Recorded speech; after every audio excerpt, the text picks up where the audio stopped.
Ladies and gentlemen, the participants from the Asian countries, welcome to the 6th Communique webinar series, the Asian Higher Education Conference 2023, organized by the Ministry of Education, Culture, Research and Technology, Republic of Indonesia, in collaboration with the Council of Rector of the Indonesia State University and Universitas Padjadjaran. Today, we are going to hold the 6th Communique webinar series that is hosted by Institut Teknologi Bandung in Bandung City, West Java, Indonesia. Indonesia has the honor of serving as the chair of the ASEAN for the 5th time. And in 2023, the chairmanship of Indonesia in ASEAN adopts the theme of Asian Matters Epicentrum of Growth. Indonesia will convene a 10 Communique webinar series of the Asian Higher Education Conference 2023 with the general theme Higher Education, a Catalyst for Growth.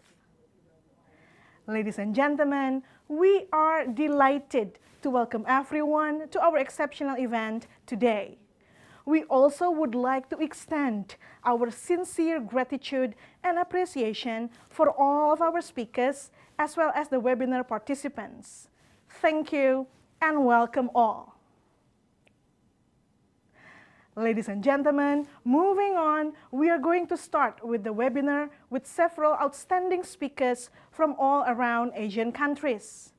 This session is moderated by Dr. Dasapta Erwin Irawan, a lecturer of hydrogeology at the Faculty of Earth Sciences and Technology in Institut Teknologi Bandung. Without further ado, please welcome Dr. Irawan.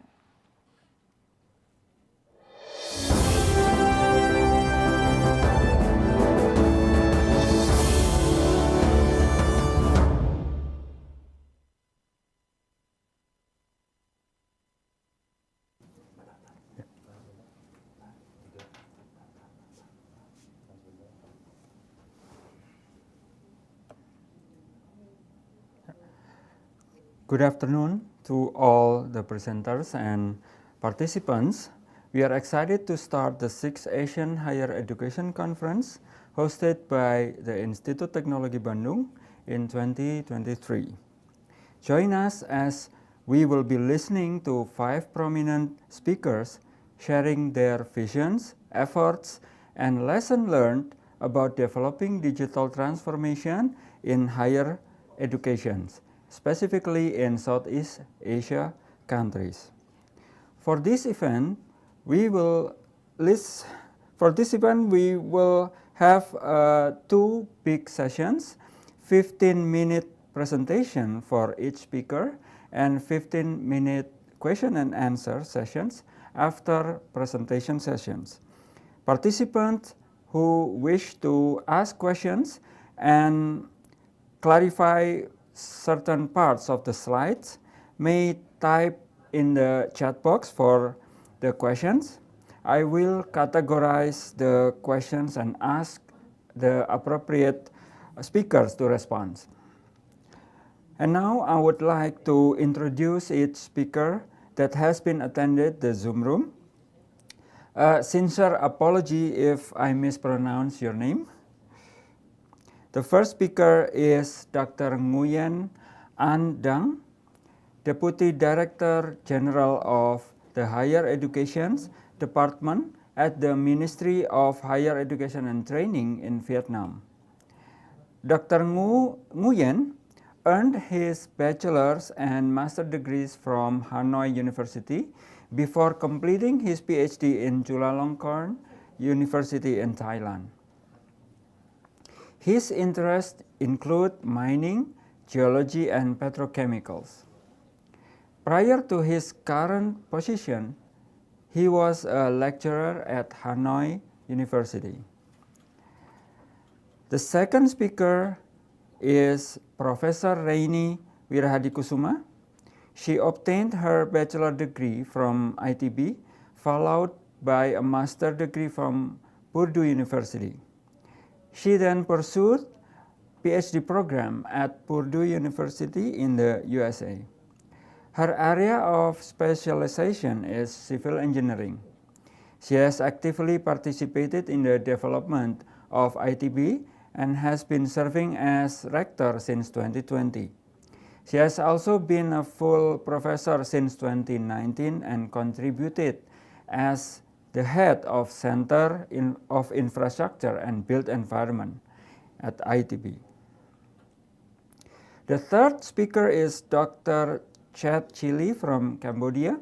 He has been appointed as the rector of Royal University Phnom Penh since 2013 and also represents as Cambodia in the Asean Intergovernmental Commission on Human Rights. He earned his bachelor degree from the Royal University of Phnom Penh and his master and PhD from Nagoya University, Japan. And then the next speaker is Professor Widodo. He is the rector of Brawijaya University, which is located in East Java province. He earned his bachelor degree in cell biology from Brawijaya University, his master degree in molecular biology from ITB, and his PhD in the same subject from the University of Tsukuba, Japan. Prior to his appointment as rector, Prof. Widodo served as the head of the Laboratory of Life Sciences, head of the biology program, and dean of the Faculty of Math and Natural Sciences. Coming to the last speaker, he is Mr. Ronnie Aparocho.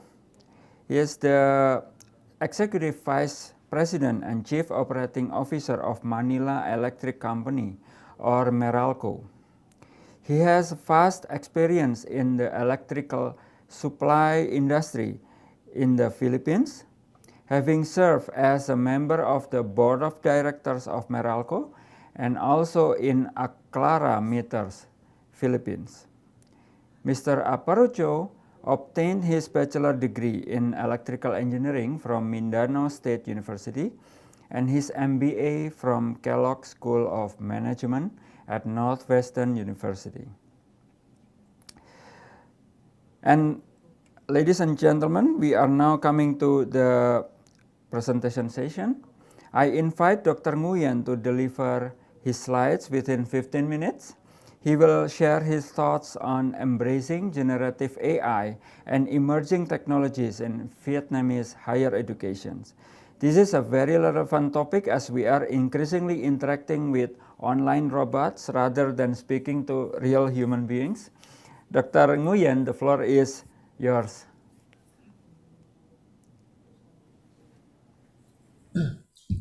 Thank you very much for the very kind introduction, moderator.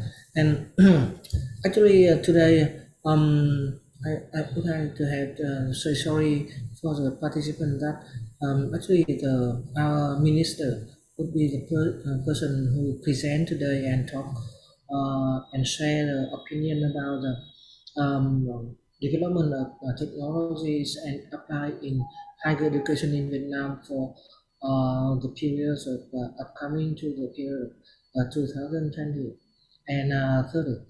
But recently he has our minister, he has ordered to have a person meeting with the prime minister, so he couldn't be here today. So therefore, on behalf of him, I would like to share some idea and opinions about the apply of current technologies to higher education in Vietnam today.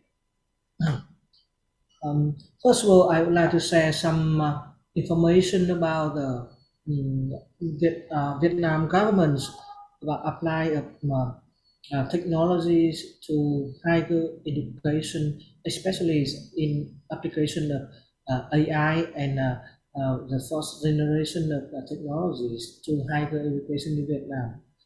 In Vietnam right now, we have procedures in application of the first innovation of industry for generous, and also we have actually everything very special for higher education.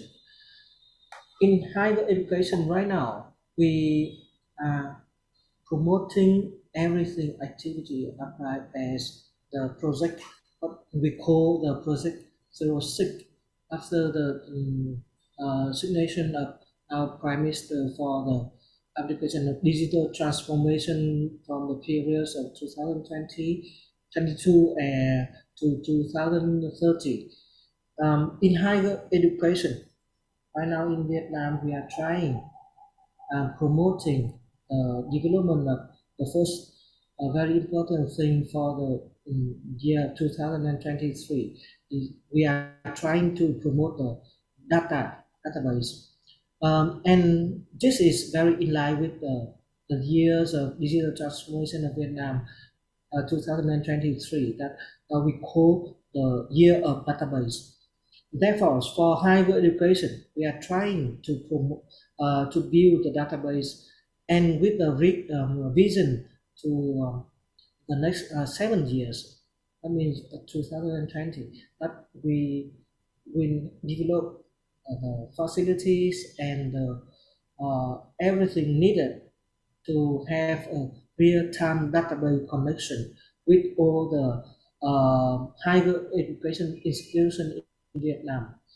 To start with that very long-term project, in 2023, we started a project, and this project is not only standing alone, but we have the support from the World Bank, and this what is called HEIs.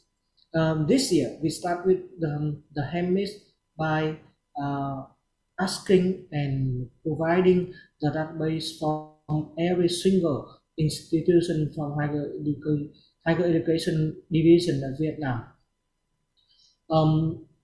In order to do that, we have already implemented several things. The first thing I would like to mention is we have 3 circular that is cited by our minister. The first one is the circular number 10, the past I think about 6 years, and also the second one is the circular that was signed in 2020, that we open chance for digital application, but also open chance for online learning from a foreign university in Vietnam from in 2020. And the last one that we already signed last year, 2020, that we opening for every learning programs that we have open for at least 30 program, at least 30 at least 30 content of the program that would be implemented online for every programs in Vietnam. This was a follow-up by the very serious pandemic from the year 2000 and 2021 of the COVID-19.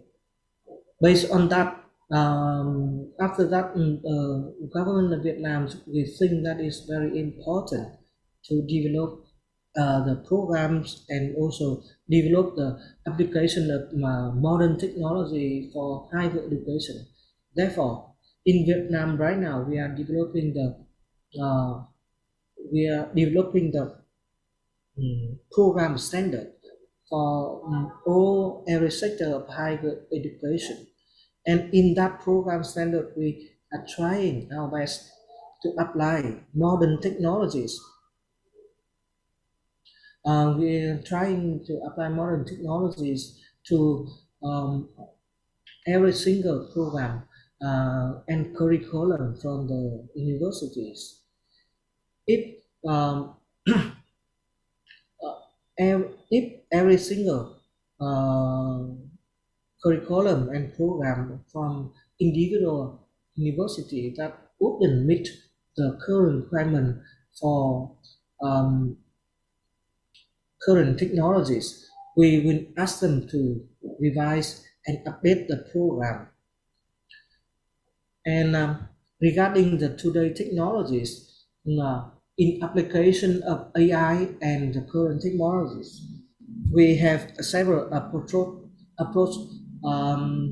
to Vietnamese higher education institution. The first one will be enforce the individual higher education institution to apply technologies for the governance.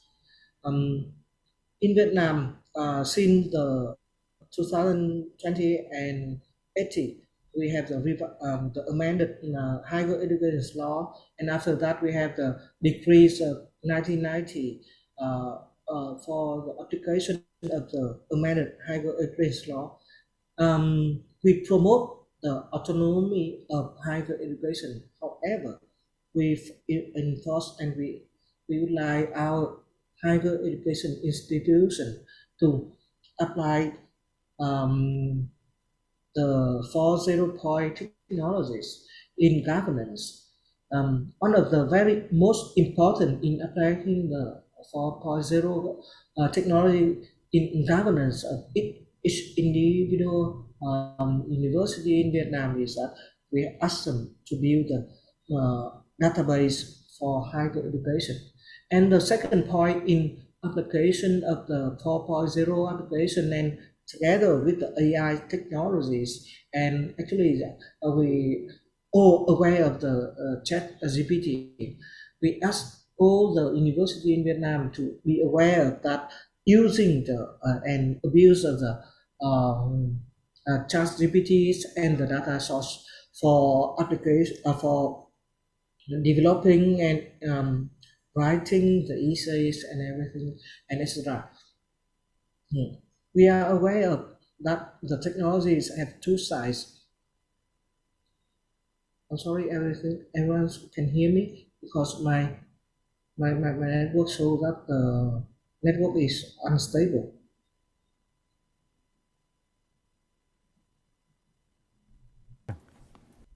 Okay, so let me. Yes, we can okay, hear thank you. you. Yeah, thank you very much. I will follow up. And another thing that we are working here in Vietnam, we are trying to accelerate data informed decision making, and AI and data analysis enable policymaker, just like we are here in Vietnam, to make evidence-based decision in higher education. By analyzing the educational data, policymaker can gain insight into student performance, engagement, and learning outcomes. And from the experience that we have here, I'm not sure about the other countries, but in Vietnam right now, one of the very most important for our next generation of students is that they very much concerned about the experience of learning condition. So therefore, we enforce the higher institution in Vietnam that they have to provide the efficient resource allocation.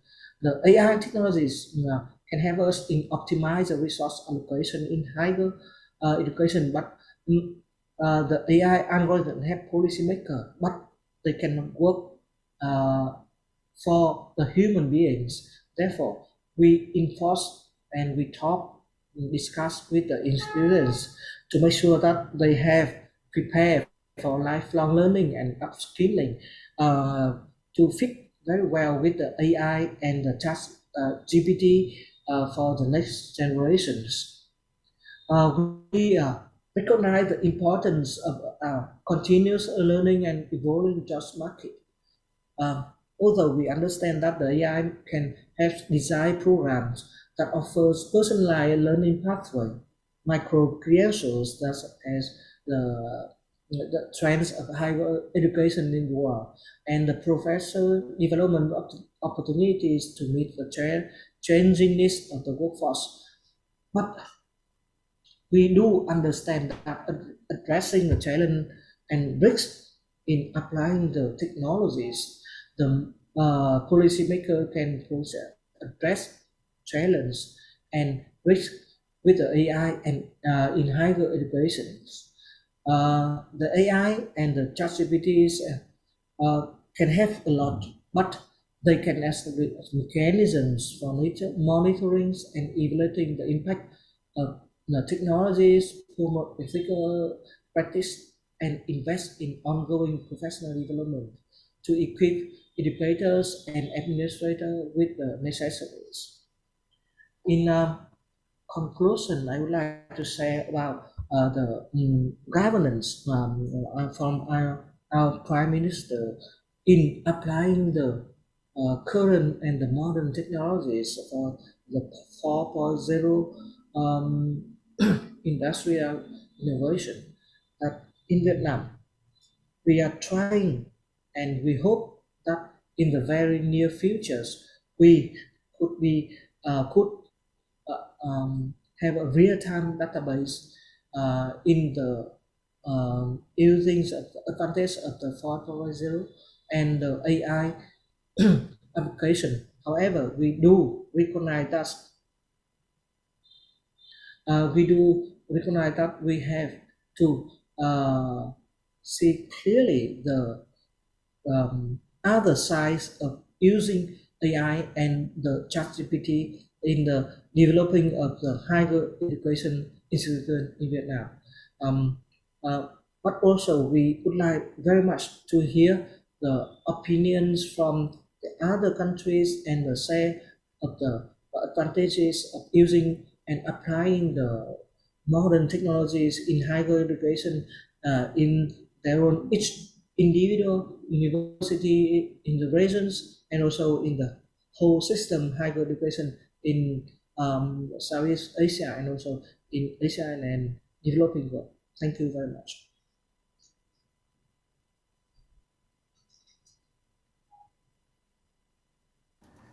Thank you, Dr. Nguyen, for delivering your speech. I would like to inform the participants that Dr. Nguyen is not providing slides with his talk, so that's why we don't see you won't see any slides in the screen. Thank you, Dr. Nguyen.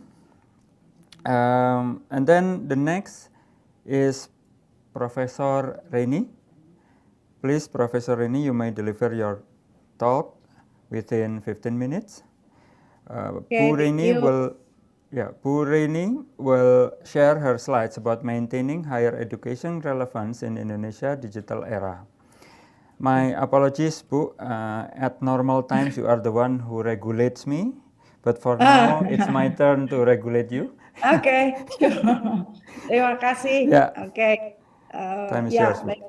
Oke, Assalamualaikum warahmatullahi wabarakatuh. Good afternoon, everyone, especially our colleagues here from Vietnam, from Phnom Penh, from Cambodia, Pak Widodo from Brawijaya, and from Manila Electric Company, from the Philippines. And firstly, would like to thank Universitas Padjadjaran for facilitating this very important meeting between us all, the ASEAN higher education.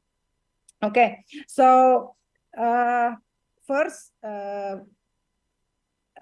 let me a little bit share about ITB's struggle and our efforts in maintaining higher education relevance in Indonesia's digital era. So our relevance as a higher education, we have to put a lot of effort to be more and more relevant, especially in this digital era. This is something not very automatic to do. Yeah, it's not something routine, but we have to put extra effort in maintaining our relevance. Not just in Indonesia, I believe also in all ASEAN countries and the rest of the world. So what is the role of universities in the future? Universities has for centuries, we have been the center of higher education throughout the world. We are helping our nations to accelerate change in technology, social, economic, and environmental factors. And we also contributed a lot in the during the pandemic. So we are a very important element in our nation, and we hope and we are trying our best to continue to hold relevance in this changing time. Therefore, our this afternoon agenda is threefold. Regarding the driving force, I would like to discuss first about the driving forces, and then the ITB strategy, and also we would like to a little bit discuss, especially in the ASEAN context, a call for more collaboration between us. So first, we would like to discuss about the driving forces, but also opportunities for higher education today, from digital transformation and the impact of COVID, increasing competitive pressure. We all feel that there are some pressures, competitive pressures to be among each other. So, but also quality assurance and accountability, and the persistent issues of accessibility, affordability, and inclusivity in our campuses. And ITB, as the case study, we would like to share with you what we have been trying to do, mainly in three aspects: the smart learning environment. We also work on institutional and human capital transformation. And the third thing, we always try to strengthen our ecosystem. The first disruptive force that we can discuss is the digital transformation and its acceleration by the COVID. So COVID is something very, very bad, but there is an opportunity in digital transformation at the same time. While adoption of e-learning, blended learning, and other tech-assisted learning that has been going on for decades, the pandemic somehow helped us in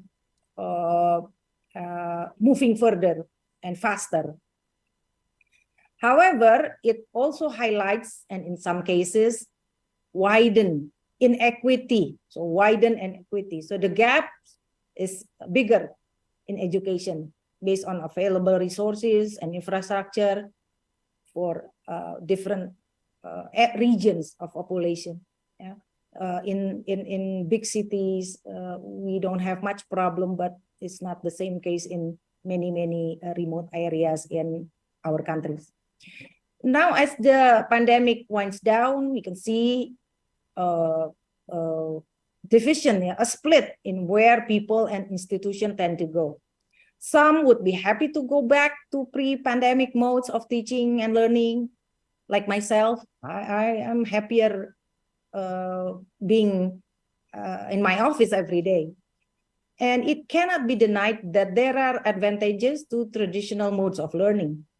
However, leading universities realize the potential of new modes of learning.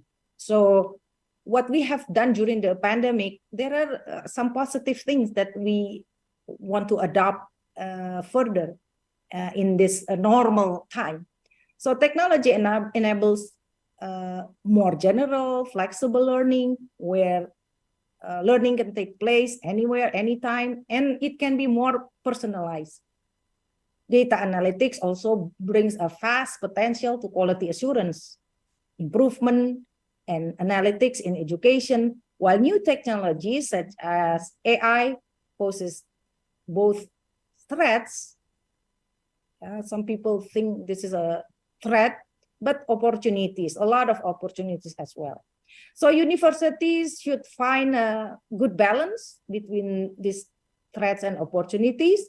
So that is the only way to stay relevant.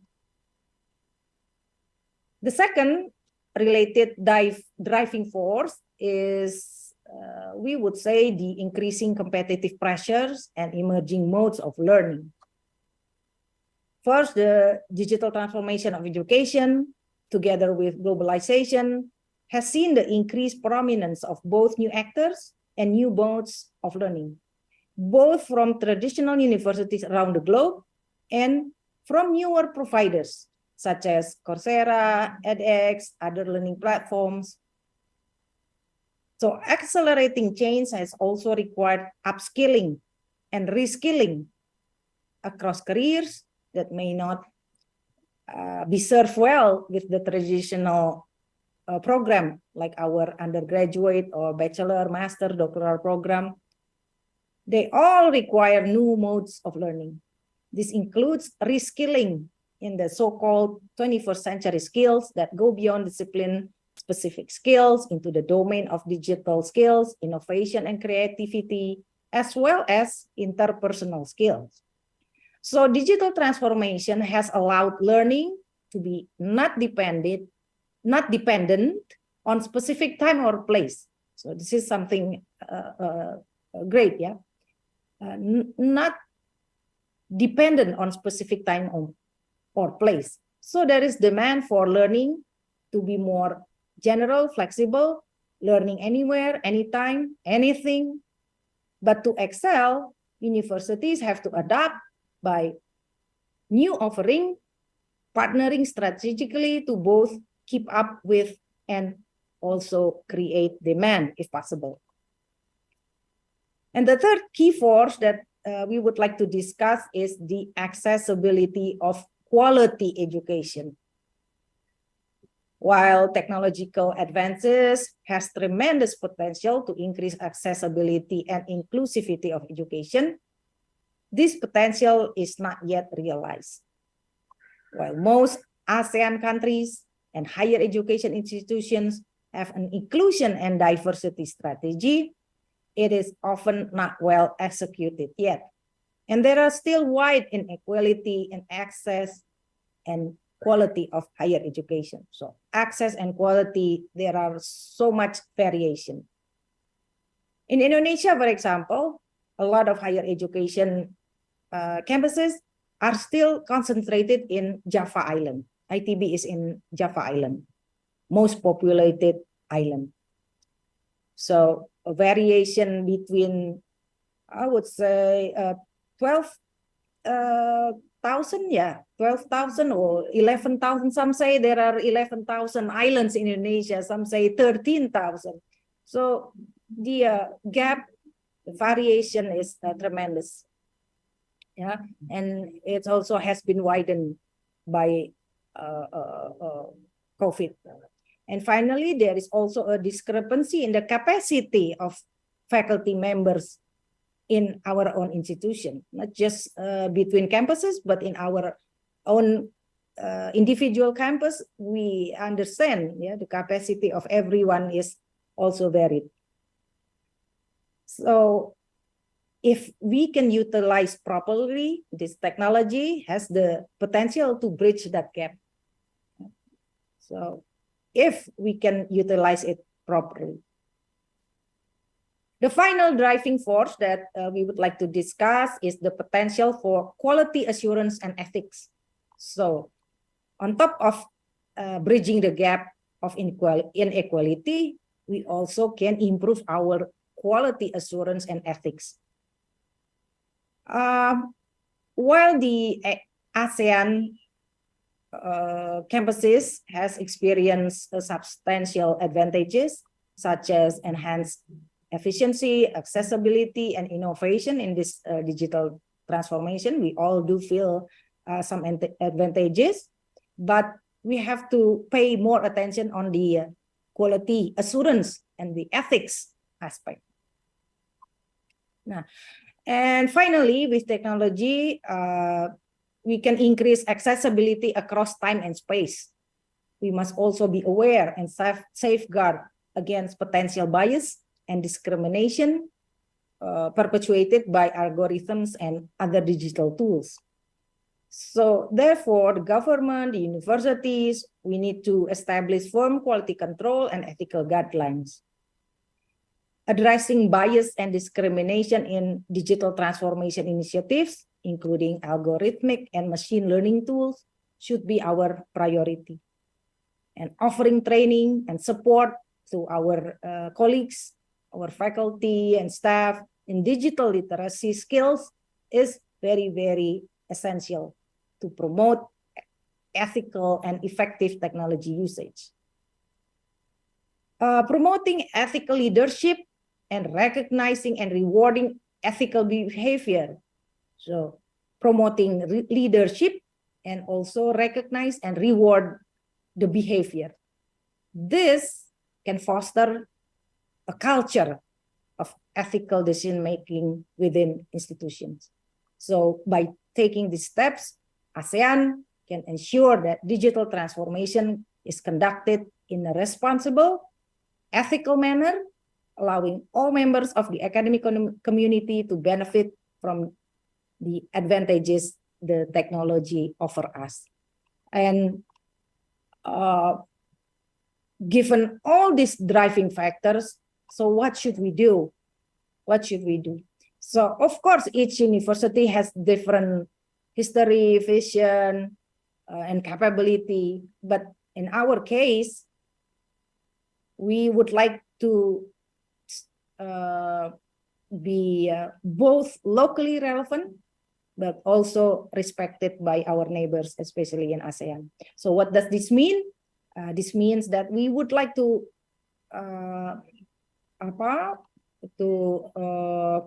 graduate, to provide local and global leaders of the future and contribute to the creation of relevant and cutting-edge technology, collaborating with the industry. So we do this by transforming our education system. We call it Education 4.0 and fostering a strong multi-sectoral ecosystem and culture for innovation. These are all supported by, of course, our human resource. So human resource management is also should be transformed comprehensively to support these goals. How does this vision and mission translate in our policies and initiatives?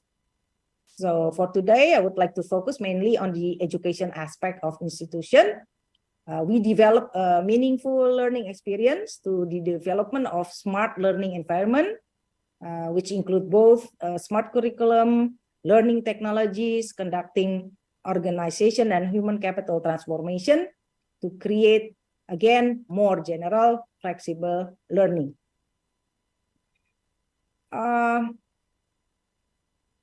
In terms of learning experience, we strive to make our education accessible and inclusive, personalized, self-paced, problem-based, and collaborative, interdisciplinary, and provide flexible learning pathways for lifelong and student-driven learning. So we are very active in trying to develop our Department of Lifelong Learning.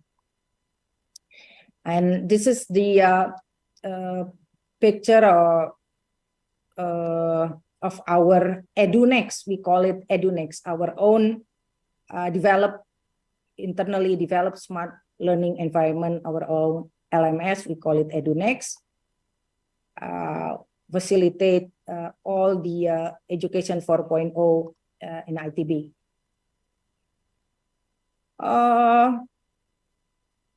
I would like to go to the final slide, please.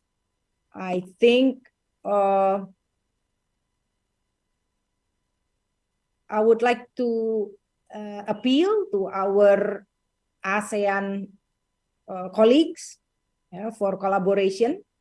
I just came back from ASEAN University Network, AUN Rectors Meeting, and the Secretariat is developing a Bologna, if you are familiar with it, Erasmus scheme. So Bologna equivalent scheme for mobility.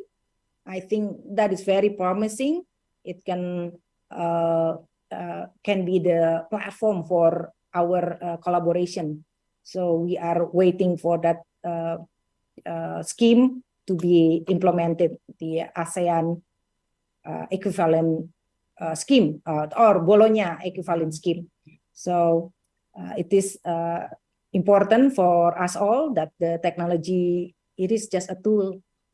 It is an investment in student-centered learning, quality assurance, consideration of ethical and equity factors are the more fundamental objectives. So while it is a very useful tool, but we have to consider ethical and equity factors, which are more fundamental for everyone of us.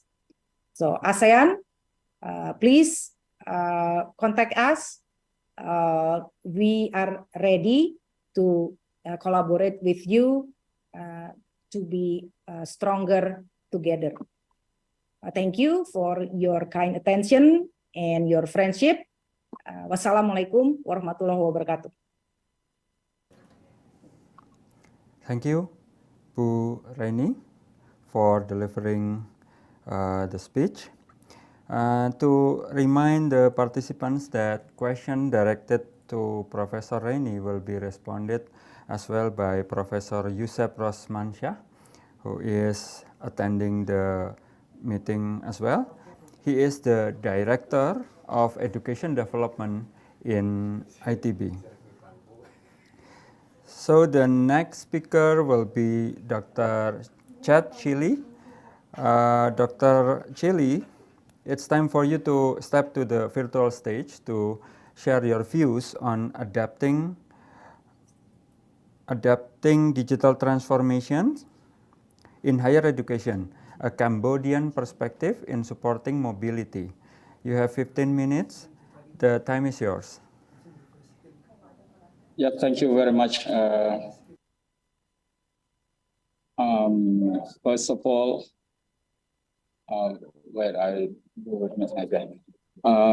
good afternoon, everyone. Thank you for having me today as we explore the topic of adapting to digital transformation in higher education. I will share the perspective from Cambodia. As we all know, digital transformation has become a global phenomenon, revolutionizing various industries, and higher education is no exception.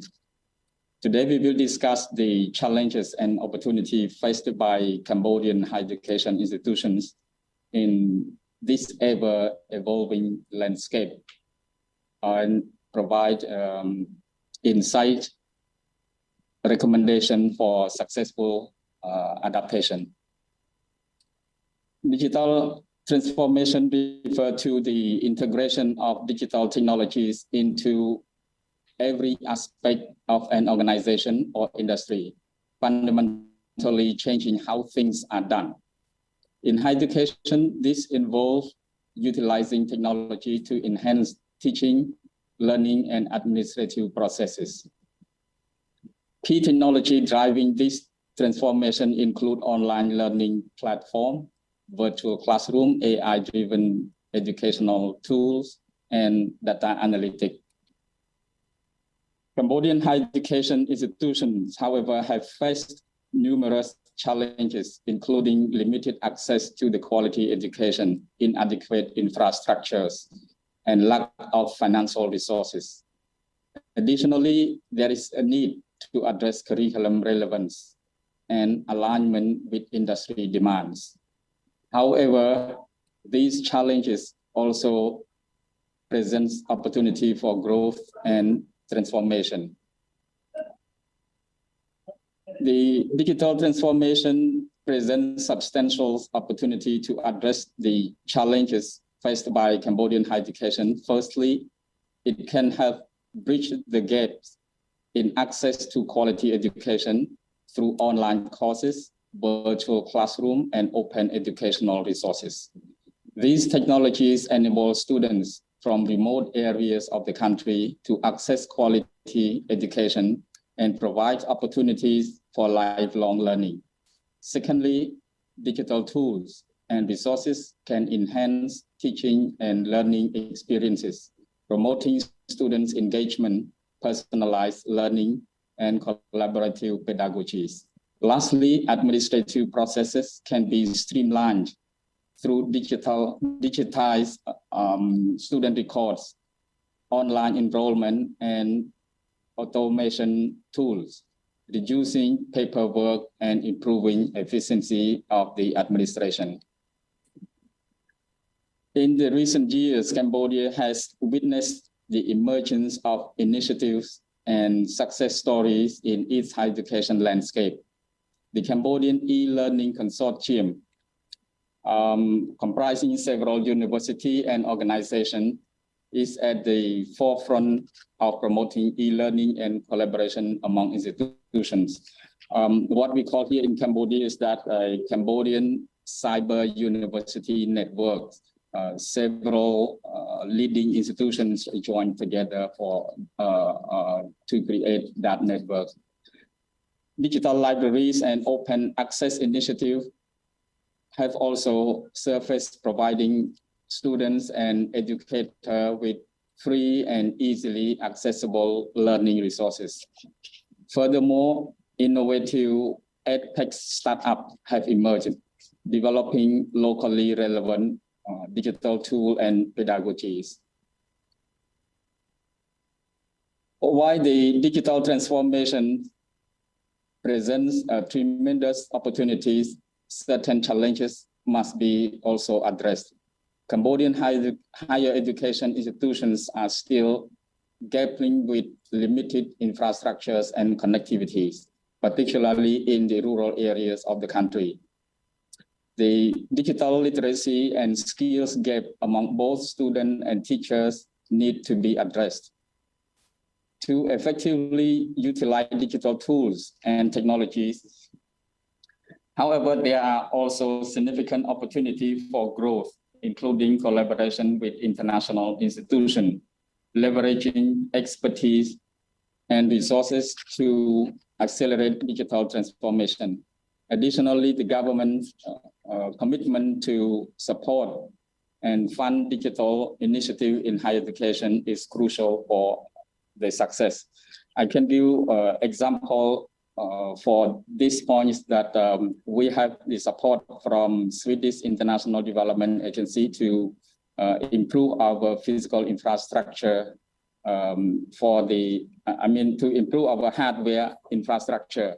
And also we have the government support with the World Bank loan to improve higher education, especially LMS, the administrative system of the university. To successfully adapt to the digital transformation in higher education, several recommendations can be considered for us here, at least for Cambodia, if not applicable for other advanced countries. Firstly, infrastructure development is essential, with the focus on improving internet connectivity and establishing technology-enabled classrooms. Moreover, investing in digital literacy program for both our students and faculty is crucial. This includes providing training and professional development opportunities to enhance digital skills and knowledge. Lastly, collaboration and partnership with domestically and internationally can drive innovation and bring diverse perspective to the digital transformation journey. In conclusion, the digital transformation in higher education presents both challenges and opportunities for Cambodia higher education institutions. By embracing this transformation, Cambodia higher education can address issues of access, improve teaching and learning experiences, and streamlining administrative processes. However, this transformation requires concerted efforts from all stakeholders, including government agencies, educational institutions, and industry partners. Together, we can ensure that Cambodian higher education remains relevant, vibrant, and capable for preparing students for the digital age. And I think this is what I can share, the perspective from Cambodia.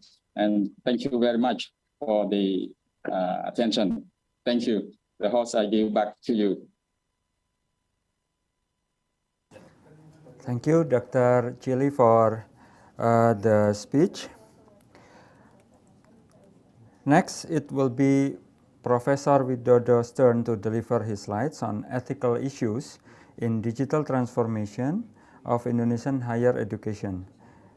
Today, this topic is strongly related to the first speaker's topic, which discussed in the use of generative AI. Please share your views, Prof. Widodo, in 15 minutes. Thank you, Pak.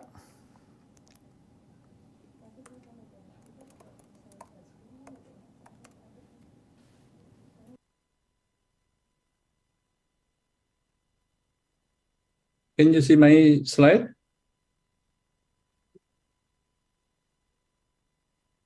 Okay, clear. Okay, thank you. Assalamualaikum warahmatullahi wabarakatuh.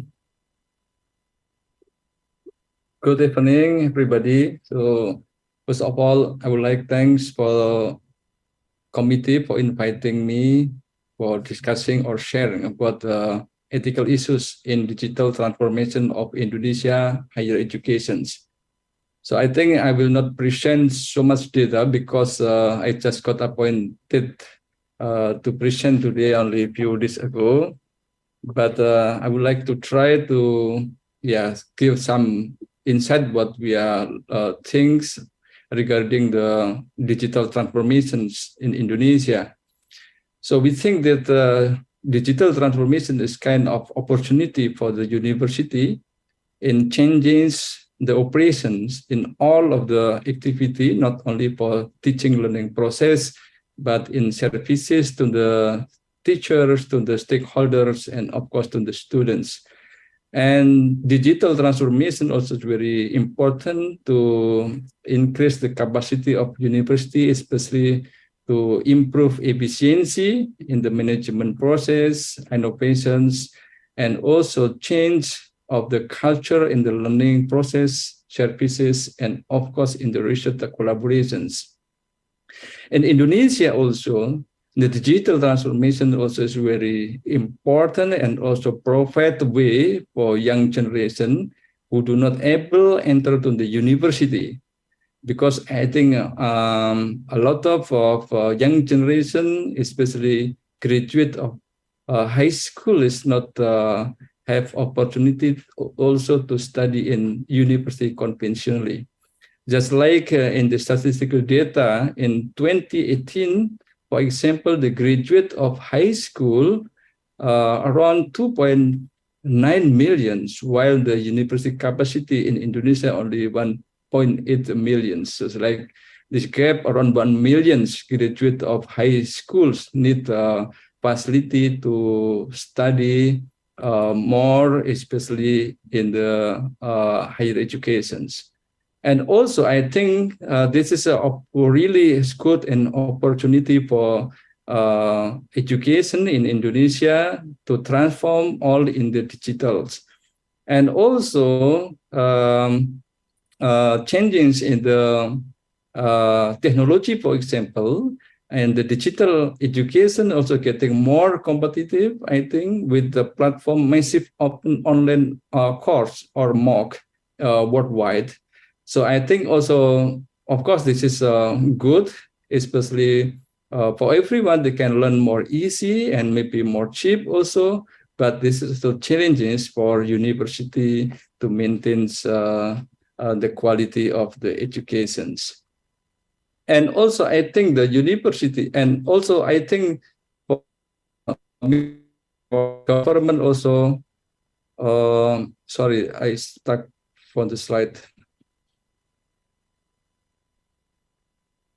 Okay, yeah. And also, I think the ministry, especially for Directorate Higher Education or Dikti, also adopt very clearly regarding digital transformations. And for example, the Dikti also transform in all of the aspects of system and services through the digital. So this is one of the example of Dikti transformation. So they provide like a single sign-on, Satu Dikti, like an integrated platform for all of services. And also, I think the Dikti also provide AI center to facilitate or to provide infrastructure for the research in strategic issues such as smart city, smart farming, and provide the facility also for creating digital talents. The digital talents also very important for Indonesia developments in the future. According to the data also that Indonesia need for at least 90 million digital talents in 2035. So by providing all of the facility for developing digital transformation, I think will provide all of Indonesia university to transform more easy into digitals. And also not only changes in the system management, but also I think they also provide some project or program like MBKM. This is like kind of the flexible learning that offering students the opportunity to enhance their skill based on their talents and interest by directly entering to the workforce as preparation for the future careers. So all of the activity, of course, they need the digital for communicate and also for assess it. And also the important thing, also the character in higher education included the computational literations, among with other character like entrepreneurial mindset, lifelong learnings, and humanities and experimental learnings to develop creative, critical thinking, collaborations, communications, and compassions. And we can see here that computational literacy is very important, and this is also one of the characters that should be facilitated in the higher education, especially for the student who want to learn, or at least students should be able to analyze the big data, work with the digital, AI, and also IT technology. And to improve also services in university, for example, in our university, we also already transform all of the services into the digital. And we already start in the 1990 in the early adoptions of the digital transformation. And now I think we already try to put the AI in the digital services in our university. And also this, for example, we try to transform teaching learning process into digital. So we make an application we call BRON. BRON is a Brawijaya online learning, and all of the material and learning process and they can be accessed through the internet. And also, our university also provides the supercomputer facility to facilitate all of students there to learn artificial intelligence. And this is more important, I think. To increase the capability, digital transformation in Indonesia, I think now Indonesia already connected with high-speed connections through worldwide through the internet. I think since last year we already got facility from the ARENAPEC. ARENAPEC is our arterial research and educational network in Asia Pacific, that we got a connection 100 gigabytes. Is very high speed internet for the digital transformation in Indonesia. And all of the university in Indonesia can connect their university through this IDRAN, Indonesia Research and Education Network. And this is very important to spread up of the digital education in Indonesia. And now we start discussing about the ethics. In Indonesia, I think national education will adopt philosophy in education that construct by our founders, and the philosophy is in bahasa Jawa. So ingarso sing tulodo ing matio mangon karso tut puri handayani. So it's like a trilogy values of the leadership, which means that keeping example in the front, build spirit on the way, and provide motivation from behind practices. So with this spirit, the teacher is not only transferring knowledge, not only teaching, but the teacher is also kind of the role of model, like exemplary. So the teacher must be good. Teacher is a role of model of the students. So in that case, the teachers not only transferring knowledge, but teacher also should assessing, should provide example to the student regarding to the ethic, attitude, and the culture. So by that education system with the philosophy, the student can build a character like lifelong learning, positive purposes, sense of the wisdoms, emotional maturations.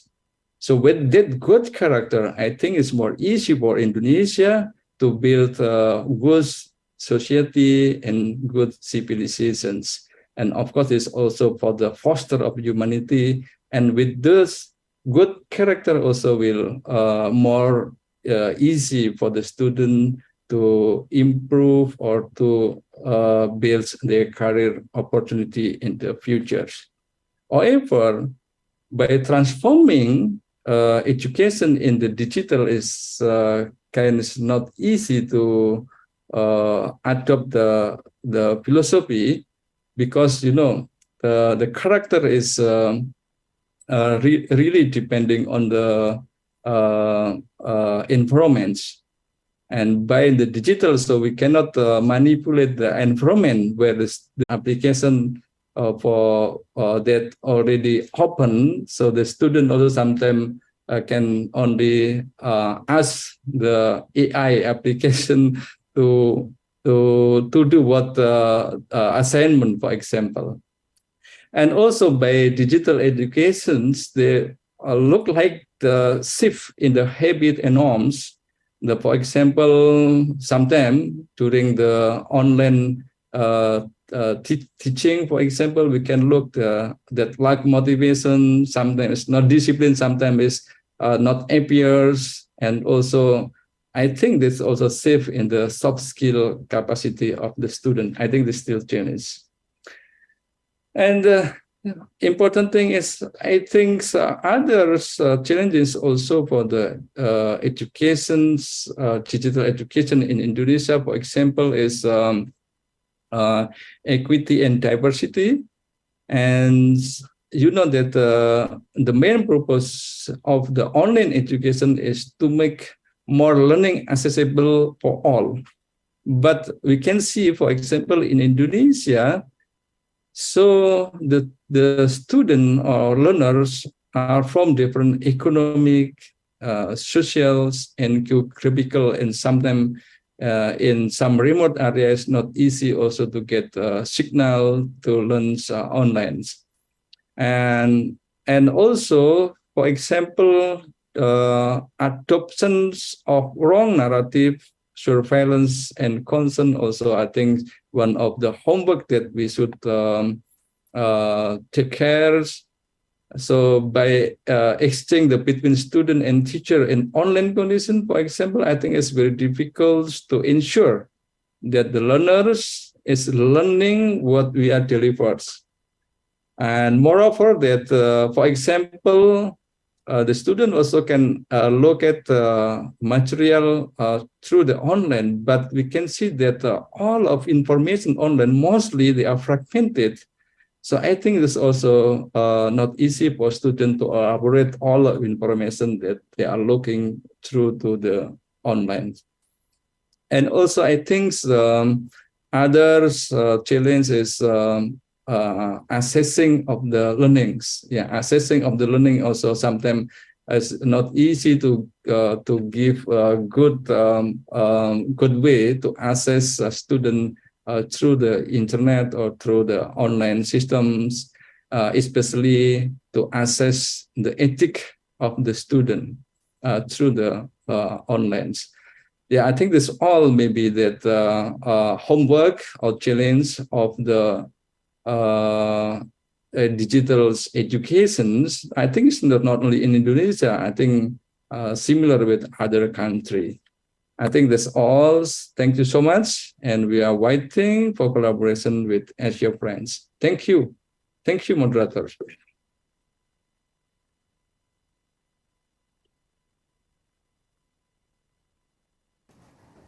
Thank you, Professor Widodo, for the speech. Before we move to the next presenter, I would like to inform that Professor Raini has another event to attend. So, Professor Raini, you may leave the room, Bu.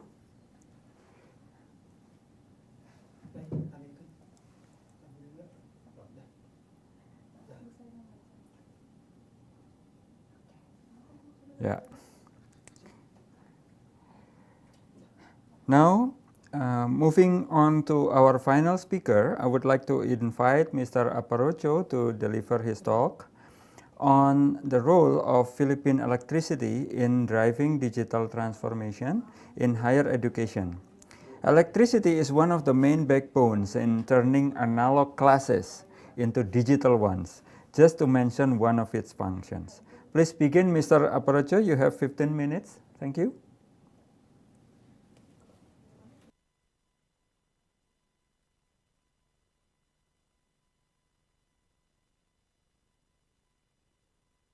Well, distinguished members of the Council of Rectors of Indonesian State University, ladies and gentlemen, warm greetings from all of us here in the Philippines. It is really an honor to address such esteemed gathering of thought leaders in education, brought together by the common goal of advancing education as a catalyst for growth. Well, I don't belong to the education sector here in the Philippines, but I could relate very well how education can shape our future. Allow me first to introduce my company, Manila Electric Company, or Meralco. As the largest electric distribution company in the Philippines, covering 30% of our total population, 50% of the country's gross domestic product, and 55% of total energy sales, Meralco has been at the forefront of illuminating the path of countless Filipino students, ensuring that education becomes not just a dream, but a tangible reality. By harnessing the power of electricity, Meralco has gone beyond our role as an energy provider and emerged as a beacon of hope and opportunity for the next generation. These are just some of our major stats as of December of 2022. We have more than 20,000 kilometers of primary circuit length, 133 substations with over 21,000 MVA capacity, and 956 sub-transmission and distribution circuits. We also manage more than 213,000 distribution transformers and 906,000 poles. In the Philippines, the rapid adoption of online learning due to the pandemic has put forward significant issues that demand our attention. It is estimated that 2.3 million students in the country lack access to electricity, which hampers their ability to fully participate in online education. This glaring digital divide poses a significant challenge to the progress of education and the overall development of these students.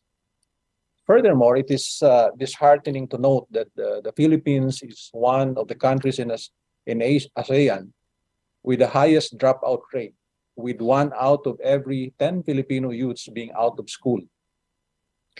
Two primary reasons being lack of financial capability and second, lack of personal interest in studying. This statistic underscores the urgent need to address the issues that contribute to these unlimited educational opportunities for the youth in the Philippines. While recognizing the importance of addressing these challenges, Meralco has put together initiatives to provide more opportunities and support in ensuring a brighter tomorrow for these students. True to our commitment to keep the lights on for our customers, Meralco enhances its grid operations to optimize network resiliency and performance. Meralco performs maintenance and system hardening program, including but not limited to replacement of substation equipment such as power transformers, switch gears, and construction of new control houses with control rooms and renewal of various line assets like distribution transformers and overhead conductors. We have also embarked on smart grid journey that aims to improve grid efficiency, reliability, resiliency, advanced asset management, distributed energy resource integration, safety and work efficiency, and customer empowerment. Related initiatives include the advanced metering infrastructure or smart metering and the advanced network automation covering substation and distribution automation, advanced distribution management system, and mobile work management system, among others. We have accelerated our reliability improvement program, which involves reconductoring of bare-to-covered overhead lines, replacement of old standard overhead primary conductors, and installation and replacement of arresters, overhead static wire, and system neutral. Lastly, we make sure the adequacy of our systems by developing new substations and switching stations, expanding our existing substations, and constructing and operating new subtransmission line, among others. With these technologies, Meralco has made reliable access to electricity possible for more than 1 million students within our franchise area. Aside from this, we have also achieved our all-time high reliability performance last year, starting with our lowest annual interruption frequency of what we call SAIFI, or System Average Interruption Frequency Index, at just 1.3 times, and the lowest downtime duration, or SAID, which also means System Average Interruption Duration Index, at 128.42 minutes annually. This is proof of Meralco's continuous commitment to providing and improving power reliability to our customers year on year. These achievements also translated into tangible benefits for the students. With access to reliable electricity, they can study late into the night, prepare for exams, or work on group projects together, even when they're all at home. This reliability opens up endless opportunities for students to access online learning resources, broaden their horizons, and expand their knowledge beyond the confines of the classroom. Aside from ensuring a reliable and a resilient power grid, Meralco started the School Electrification Program. This is a program that goes beyond simply providing electricity to underserved communities, but to create long-term sustainable impact and value for these communities. This program makes technology-aided learning possible in off-grid public schools. In each school, Meralco, through One Meralco Foundation, installs a solar photovoltaic equipment, or PV equipment, capable of producing up to 3 kilowatts of electricity to power classroom lights and fans, and more importantly, modern learning tools. We believe that the impact of electricity on the quality of education is felt only if it is used alongside learning technology. That is why, apart from the solar PV systems, we gather donations from our employees. And in the past years, we were able to provide multimedia equipment consisting of large format television or TV or laptop computer and the printer scanner. To date, the program has successfully energized 290 schools, 40 of which are within the franchise area, spanning across 38 provinces. One remarkable story emerges from Kibang National High School, where teachers are now able to deliver lessons using PowerPoint presentations and show videos to illustrate complex topics. Gone are the days when teachers had to cross the sea or walk for an entire day to reach the city just to print test papers or submit grades. Now this task can be accomplished within the school itself. Students, on the other hand, have increased classroom participation, increased knowledge retention, and are now hands-on in researching via the internet. Before, lecturing was the sole domain of the teachers, but now that the students have improved on their presentation skills, learning has become a two-way facilitating has now become a two-way process, facilitating improved education experience in the classroom. The electrification also allowed students to remain in school after class hours to work on projects and review for upcoming examinations. Our school electrification program is not just about providing electricity. It is also about empowering students and educators with the tools they need to succeed. By bridging the digital divide, ensuring that every student has an equal opportunity to learn and thrive. Another crucial aspect of Meralco's commitment to education lies in its strong collaboration with the academe. This collaboration aims to ensure that students maintain their interest in pursuing and completing their academic journey, receive support until they complete their course of study and licensure exams, and secure employment opportunities in the power and energy industry. Under this initiative, Meralco has introduced 3 key programs that have already made a significant impact on students. Firstly, the Young Engineers and Scientists Summit, or YES, is a one-day student engagement event by the Meralco Power Academy. This brings together senior high school and engineering students, providing them with a platform to learn and get excited about the latest trends and opportunities in the power and energy industry. This summit ignites their passion for the field, encouraging them to pursue careers in this dynamic industry, the power industry. Secondly, Meralco's Women Engineers and Technicians Scholarship Program that was established since 2022 is designed to promote diversity and inclusion within Meralco's workforce. This scholarship grant supports deserving women engineers not just financially, but also provides them opportunities to undertake their internship and deployment at Meralco. Lastly, the internship at Meralco program provides structured internship opportunities for students at Meralco. Through this program, students gain invaluable hands-on work experience, enabling them to continually learn and grow both personally and professionally. After the program, the students will have the necessary skills and knowledge to become the brilliant talents in the industry after graduation. In the past years, we have already reached more than 230,000 students, accommodated 112 interns, and provided assistance to 33 scholars. These numbers reflect the significant opportunities created by Meralco's collaboration with the academe, ensuring that students not only receive quality education, but also the support and resources needed for a successful transition into their professional lives. By fostering such collaboration, Meralco is actively nurturing the next generation of talents in the power and energy industry. These initiatives not only inspire students to explore careers in this field, but also provide them with the necessary tools and opportunities to succeed. Lastly, I would like to highlight our newest initiative to support learning and development, the Power Tech. Serving the Philippines' first hands-on technical training, research, and development facility on smart grid technologies. PowerTech has 3 primary objectives. First is to bridge the gap between current and future capabilities, accelerate the development of smart solutions, and cultivate the energy talents of the future.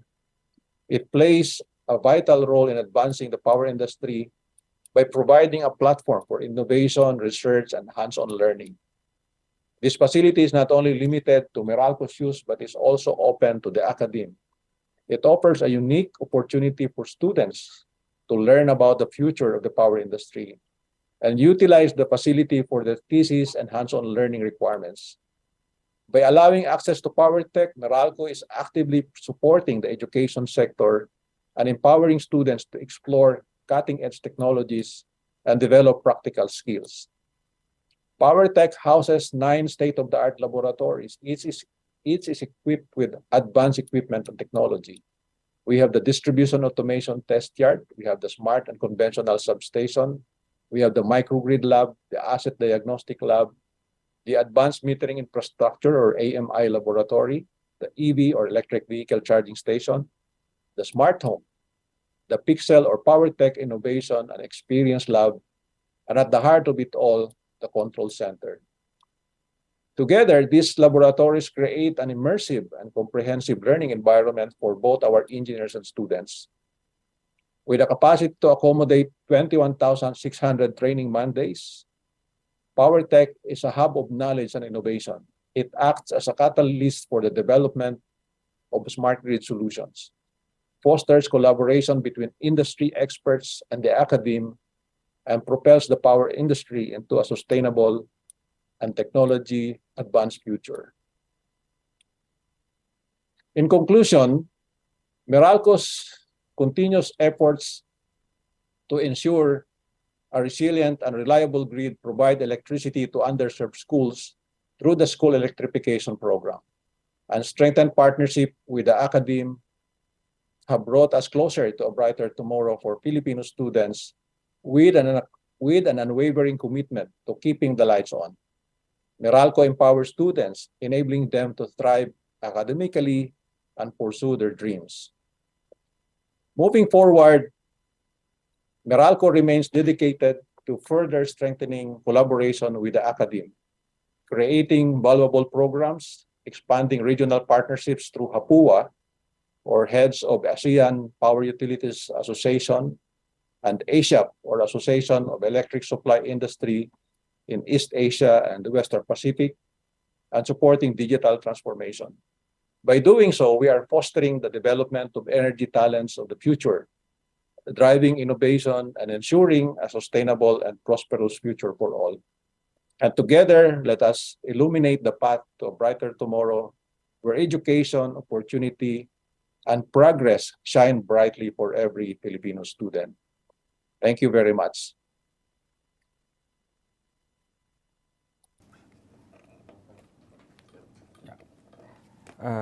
Thank you. Thank you for all the presenters for delivering the talks. Please be patient for a moment. We will look for several videos before we enter the question and answer sessions.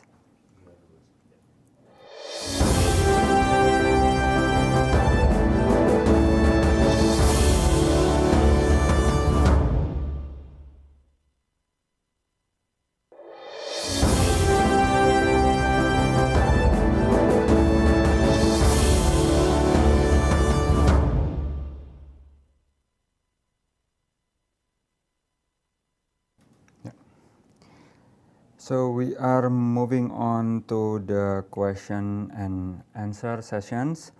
I've looked at the YouTube. We don't have any question. We still don't have any question. And then from the question and answer box in Zoom, we still don't get any question. So allow me to a little bit to start the conversations with all of the presenters.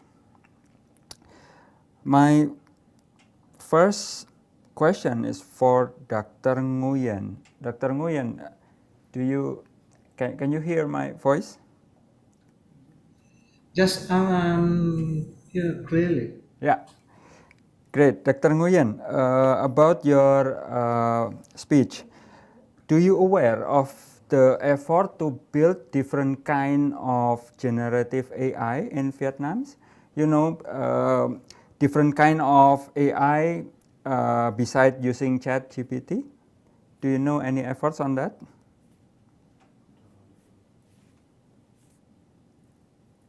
Actually, to answer that question, maybe I will need more information from the Ministry of Information and Transport. But however, from our point of view and what we have,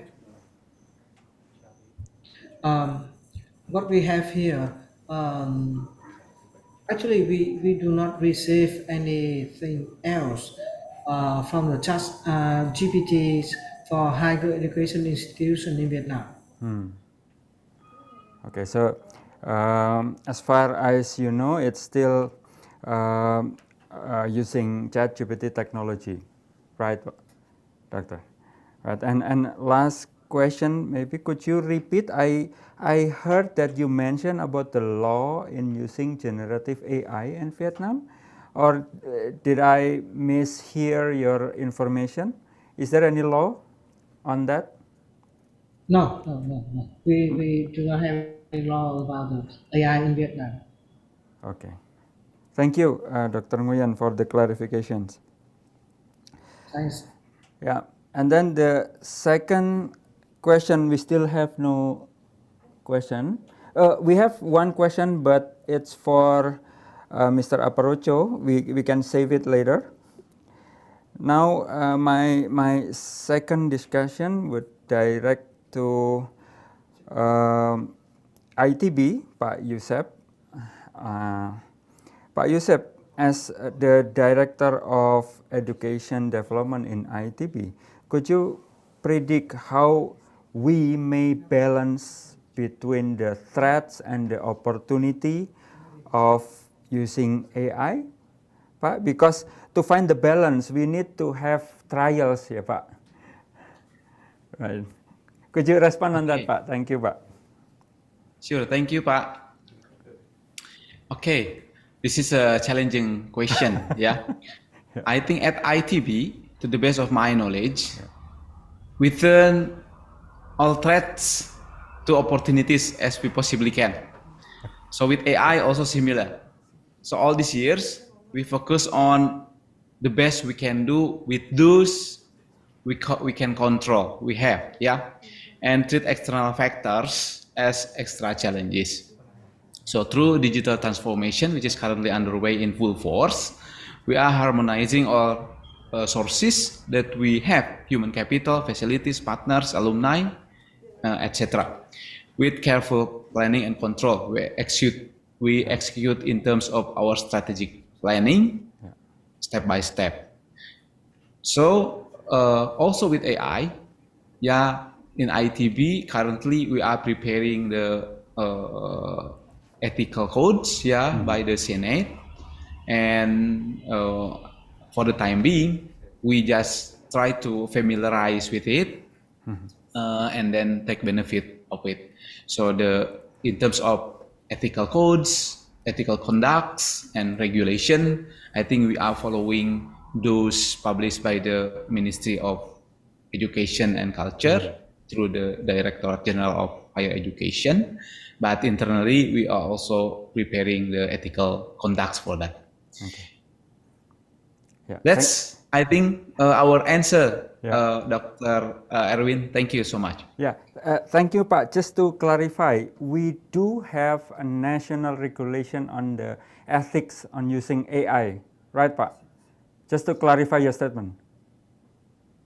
I think nationally, they are also still in preparation, Pak, because ChatGPT was just released, and for ethical conduct nationally, I think it takes time to consider from all various universities, with different backgrounds. Not yet published, Pak, but circulation is already between the chief of senates in every or at least top universities in Indonesia.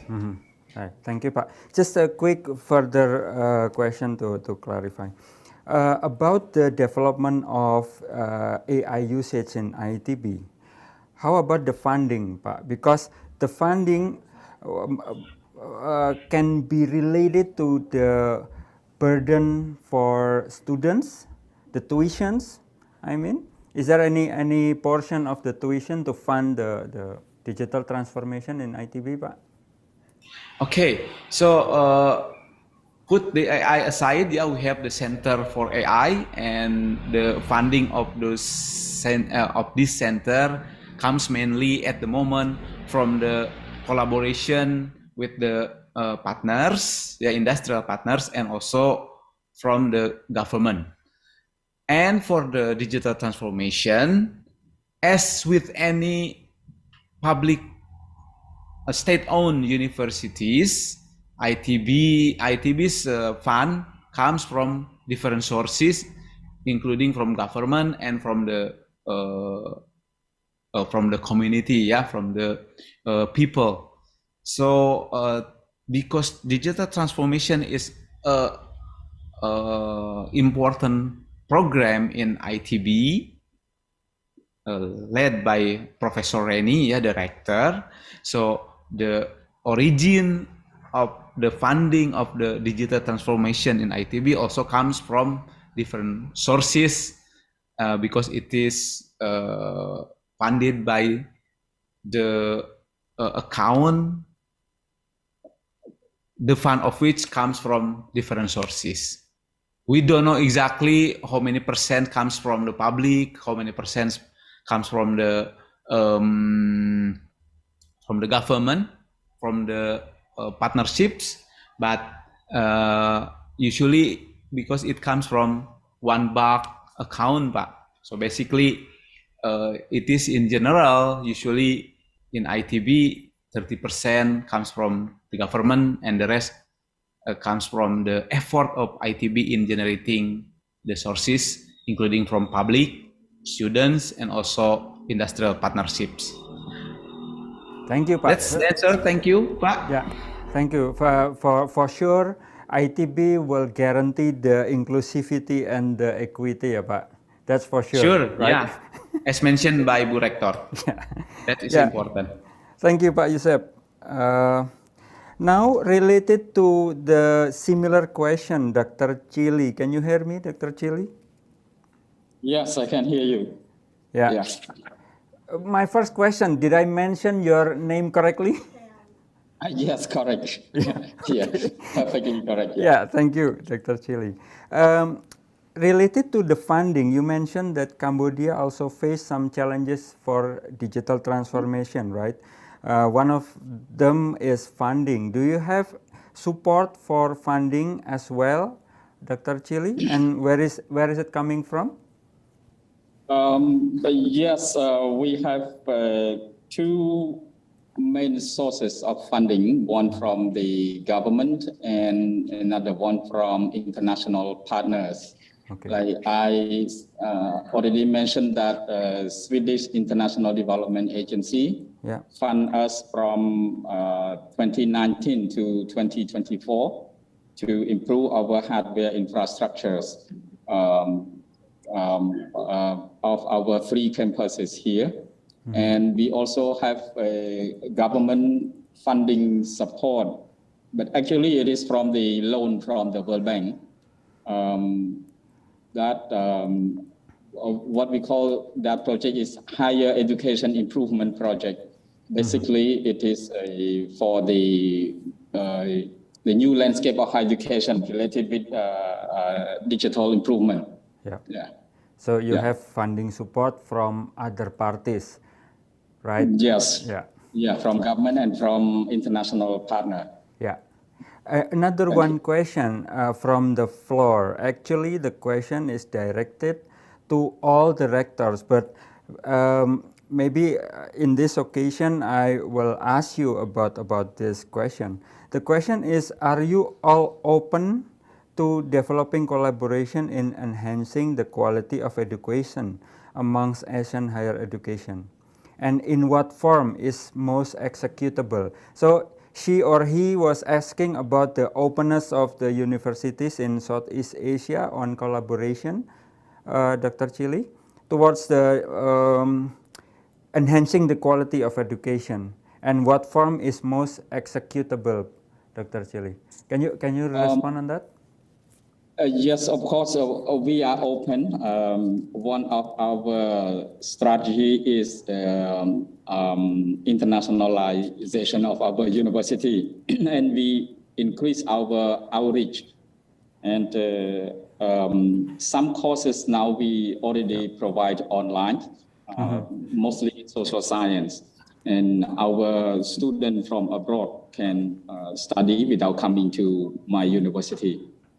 Especially those who are in the field of Cambodian culture, Cambodian language, something like that. And to be short is that, yes, so we are open and we are ready to collaborate in any forms that we may have. Yeah, thank you for the positive response. And then the next question is, before we going to Mr. Aparocho from the industrial side, Prof. Widodo, can you hear me, Pak? Yes, sure. Yeah, thank you, Pak Widodo. Actually, I came from Surabaya, Pak, East Java, so we're connected in blood, I guess. Thank you. Professor, you mentioned about MOOC, right, in your slide, as a way to provide cheap education for all.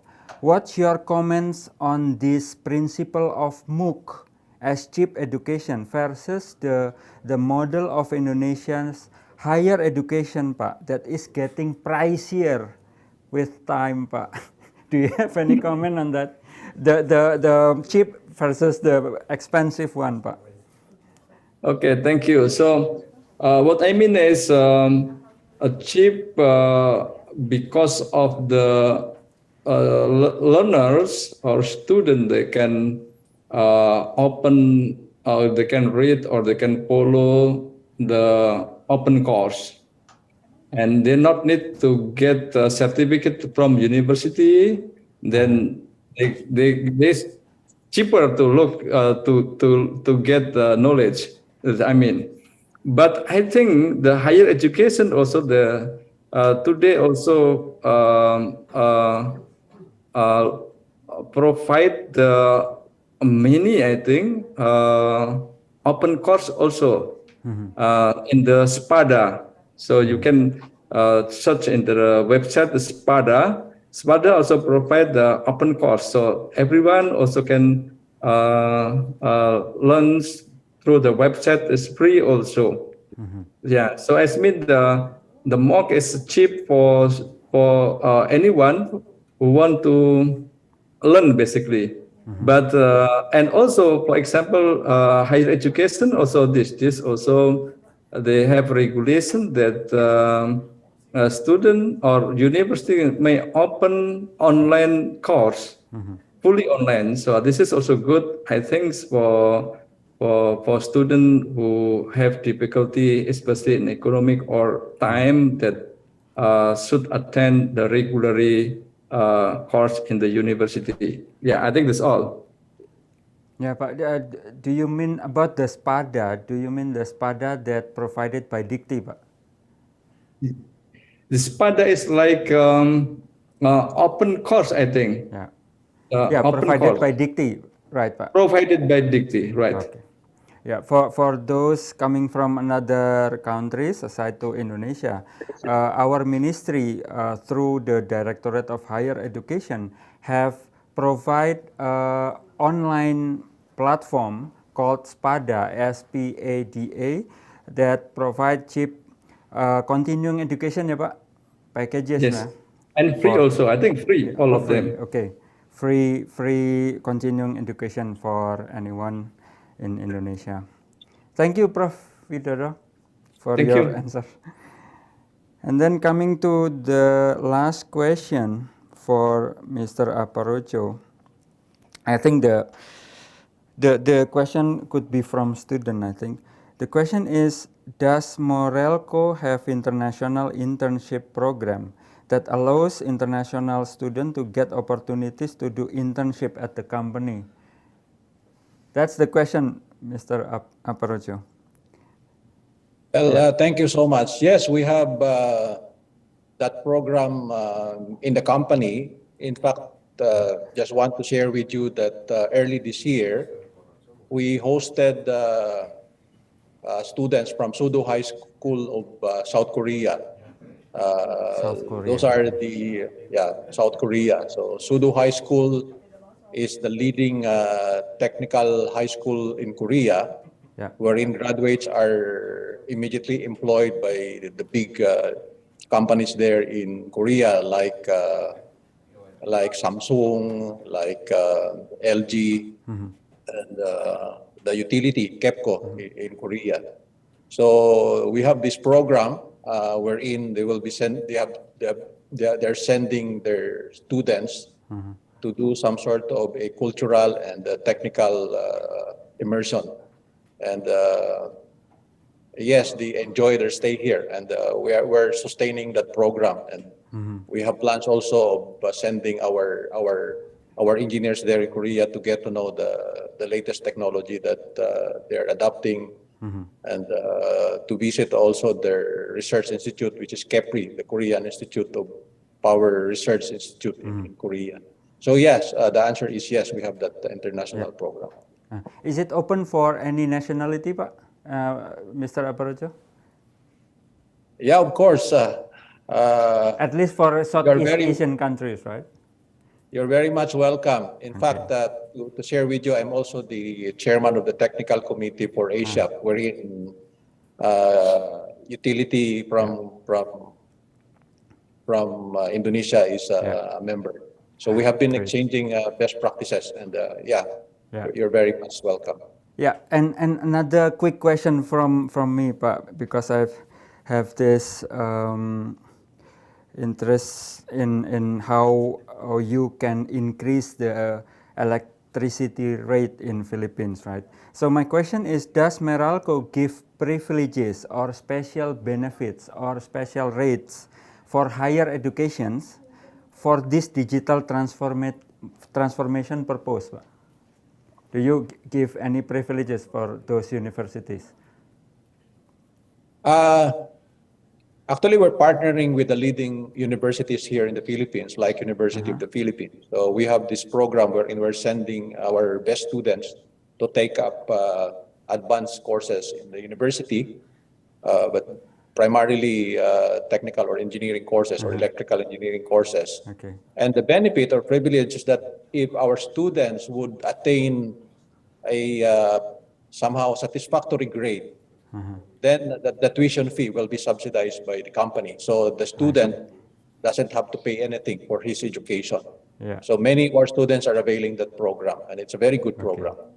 So no special rates for university, right, Pak, Mr. Aparojo? For the electrical bill? Okay, I got your point. For now, fortunately, we don't have the special rate for universities, but to share with you, the leading university here in the Philippines, University of the Philippines, we have this aggregation program, or the program wherein we aggregate their demand so that they will become a contestable customer, so that they can look for their direct supplier from the generating companies. And in doing so, they can achieve, or they can reduce their power rates. And we're already doing that. And they're looking forward to really reduce their power rate because of that program. Yeah. It's a continuous process. Yeah. Thank you for the answers and clarification. I think we have covered all the questions. We actually have another question, but it has been answered comprehensively by the speakers. So I think it's a wrap for me to moderate this session. It has been a great time for me to be speaking to many speakers from several countries in Southeast Asia, and I learned a lot from all of you today. I wish you have more development in your efforts to enhance the digital transformation in each country. Thank you all. Now the time I give to Bu Roslina.